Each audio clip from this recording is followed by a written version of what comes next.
Senyores i senyors, això que acabeu de veure és el testimoni directe per al Verihuevo de Pau de Plom, el testimoni directe d'un pato de l'Albufera després de la mascletà a Madrid. A veure, tot això ha portat així a molta premsa.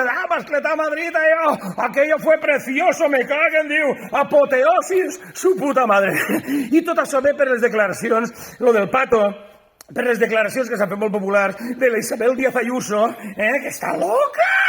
Isabel diu, debe ser que en València, perquè clar, van fer la mascleta i enmig dels patos, els patos hi ha patos morts i... Vale. Diu, debe ser que en Valencia los patos lo resisten todo y en Madrid patas arriba la primera. Va a decir, en Madrid patas arriba la primera. Que alguien me explique, dice, tendremos que hacer un análisis de la fauna de Madrid a ver por qué están en peor condición. Pues sí, Isabel. Mira, sí, a veure, Isabel, aclarim les coses. En primer lloc, així a València no fem les mascletades pues, allí al costat del bioparc, allí, ni en el parc de Capçalera perquè està ple de patos i al costat estan els lleons. Allí no es fa una mascletà, ¿vale? I segon, els patos de l'Albufera, com heu pogut veure, ho resisteixen tot. Això és de veres. Hem de dir públicament que els patos de l'Albufera estan ja passats de volta. Anem a veure, recordeu, Isabel, la ruta del bacalao. Si no has vist la ruta, pues això. Els patos tenien allí, al costat barraca, chocolate, puzzle. ¿Tú sabes el nivel de decibelios que aguantaven els patos de l'Albufera ahí?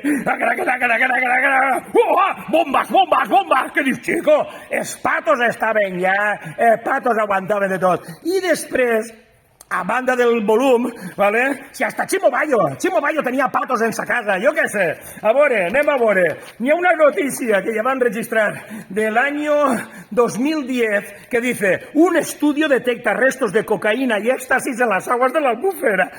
Ayuso, pues com no tienen que aguantar, diu, las aguas de los canales y acequias del Parque Natural de la Albufera contienen restos de cocaína, éxtasis y hasta 6 drogas distintas. ¡Hòstia! Els patos estaven ahí! Buah! Els patos podies posar-los al balcó de l'Ajuntament el dia la mascletà que ni s'enteraven, els patos també. Me caguen Déu, els patos, pues sí. Aguanten més que els de Madrid, No és molt bona idea posar una mascleta al costat dels patos, ¿vale? I, a més, si te menges una paella de patos, València, pilles un colocón que Déu. I ja està, volíem aclarir-ho això en homenatge a la mascletà, aquesta gran idea, la mascletà a Madrid. Me caguen Déu, però frenat!